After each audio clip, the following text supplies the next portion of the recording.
கடவுள் கடவுள் என்றால் பயபக்தி.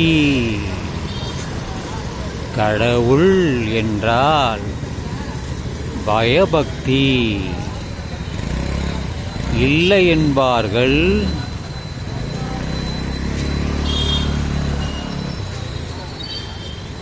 இல்லை என்பார்கள் மகிழ்ச்சி.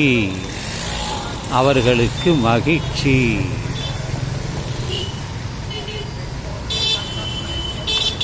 கடவுள் என்றால் பலருக்கும் ஒரு பயம் வந்து விடுகிறது. ஏன் அந்த பயம் என்றால், இல்லை என்று சொன்னால், அப்படி நினைத்தால் நமக்கு ஏதாவது கஷ்டத்தை கடவுள் கொடுத்து விடுவார் என்ற நம்பிக்கைதான். கடவுள் என்ற நம்பிக்கைதான். கடவுள் இல்லை என்பவர்கள் சந்தோஷம். ஏனென்றால் அவர்களுக்கு பயம் இல்லை, அதை பற்றி பக்தியும் இல்லை.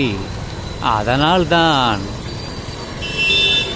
உனக்கு ஏன் துன்பம் வருகிறது, உனக்கு ஏன் நோய் வருகிறது, உனக்கு ஏன் மரணம் வருகிறது, நீ அஞ்சாமல் இரு என்று சொன்னவர் கௌதம புத்தர், மகாவீரர்.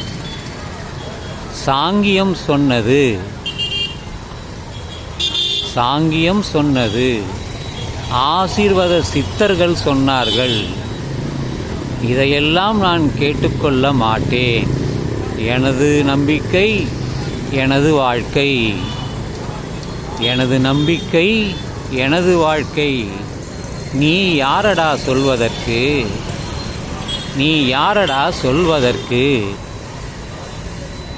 எல்லாம் தெரியுமடா எனக்கு. நோய் வந்து பாயிலே படுத்தபோது அங்கே நாதியாக இருந்தது யாரடா? நீ வழிபட்ட கோவிலில் இருக்க சிலைகள் வந்து உன் முன்னாடி நின்றதா?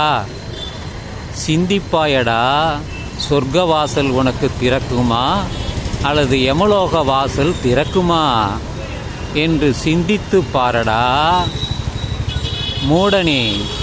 சிந்தித்து பாரடா மூடனே. மூட நம்பிக்கைகளை வளர்த்து கொண்டு நாடகம் நடத்துகிறாயடா நாதியற்றவனே.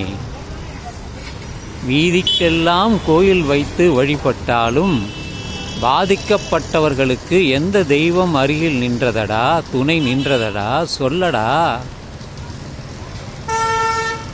நன்றாக சிந்தித்து பாரடா. அறிவாளிகளும் பகுத்தறிவாளிகளும் இந்த உலகத்தை கட்டமைத்தார்களடா. நாசகாரர்களே, உங்களுக்கு ஒரு வேதம் ஒரு கேடா, சாமி ஒரு கேடா? நோயில்லாமல் வாழ்ந்து விடுவாயா நீ? உன் பிணத்தை எரிப்பதற்கு அல்லது புதைப்பதற்கு ஒருவன் தேவையடா. உன் உறவினர்கள் வந்து அவர்கள் அடக்கம் செய்வார்களா? வேடிக்கை பார்ப்பார்களடா? மூடனே, சிந்தித்துப்பார், நன்றாக சிந்தித்துப்பார்.